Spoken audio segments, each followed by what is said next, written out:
You talk white is something I've been told my entire life. As a small child, I remember wondering what that meant, and by the tone and phrase it was stated, I knew it had to be something I wanted to stop.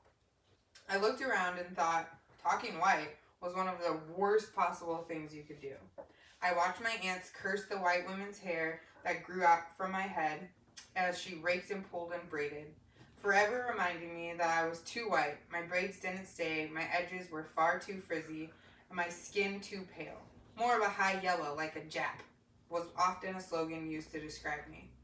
I would learn to say, hey girl, in my best black girl voice. Though my aunt would laugh and roll her eyes. And those black eyes, the ones I looked up to for so long, I wasn't black. I couldn't identify with their struggle. I didn't know how it felt to be black. No, I was white. Your hair is always a mess, was what I was told every day by my white grandmother. She would continuously try to tame my frizz and curls to no success. My hair was deemed crazy and unmanageable. Big bows were fastened to the top of my head amongst the frizz in an attempt to make me look less ethnic. My dolls I would play with were called nigger babies because they had dark skin. And I remember wondering what a nigger was because I had never heard the word before. Although somehow that word made me feel ashamed of myself, I decided to not only play with white babies from then on. I love my blue-eyed babies. They had the same eyes as my grandma, who was constantly correcting my blackness, trying to stamp out any perceived ghetto tendencies I had acquired from birth. In those blue eyes that I loved so much, I wasn't white. I didn't possess their privilege. I didn't know what it felt like to be white. No, I was black. Biracial people are everywhere in America. Most of us are made up of more than one race, and most of us know what it feels like to fit into a specific stereotype outlined for us. Stereotypes in America are everywhere, and we all give them life, even when we don't think that we are. Here in America, my experiences being a biracial woman and the stereotypes I am forced to deal with and overcome are plentiful. But those stereotypes do not define me and do not determine how I live my life. If I were to let stereotypes define me, I doubt I would ever leave my house. You see, I am a biracial woman, half black and white, and I have never been able to fit into any stereotype society attempts to box me into. My skin is light but dark at the same time. My hair is naturally curly, but I iron it flat. I have big lips, but I am missing that black ass. There are many things that I know. I know that I am a mother, a wife, a student, a sister, a friend, a daughter, a granddaughter, a believer in science, a fighter for justice and truth, a nerd, a Netflix junkie, and I attempt to go to the gym. However, when asked to check the box, white or black, I don't know what to say, and so I leave it blank. Blank. It sits there like a forgotten text message or week-old Chinese food in the back of the fridge. I leave it blank until whomever I'm filling out paperwork for reminds me that I didn't check a box. I explain that I'm both, and they tell me to pick one. But how? How do I pick one side over the other? How do I pick more of one than the other?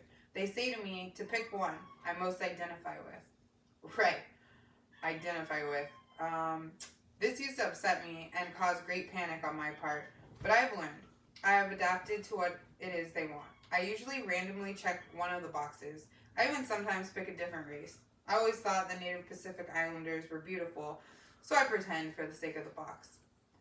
A box that someone would say doesn't matter, or it's not that big of a deal, just pick one. But being a person born equally to both boxes, I'm telling you, it matters. It matters to me just as it matters to you to be recognized for who you truly are. It matters to me just as it matters to you that I can call you by your name or that I see you for you. It matters to me that you see me. I am not a box.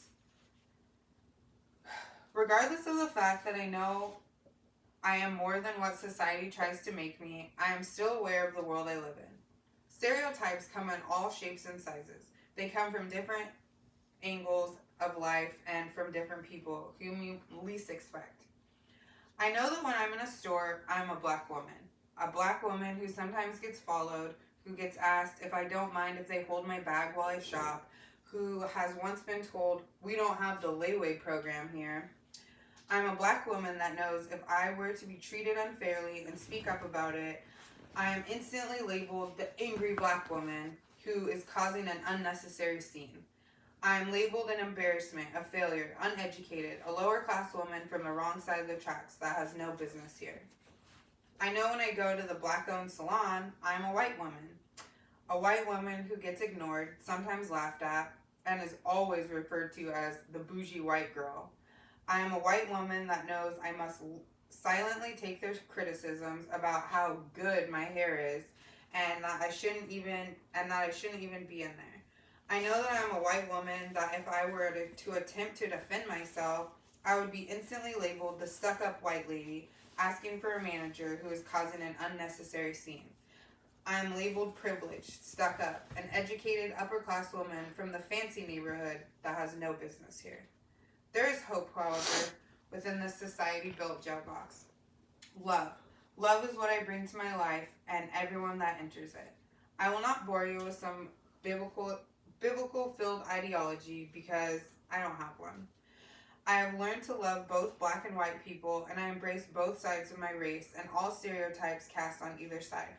I understand the privilege that I have been given and the voice that I am fortunate to have.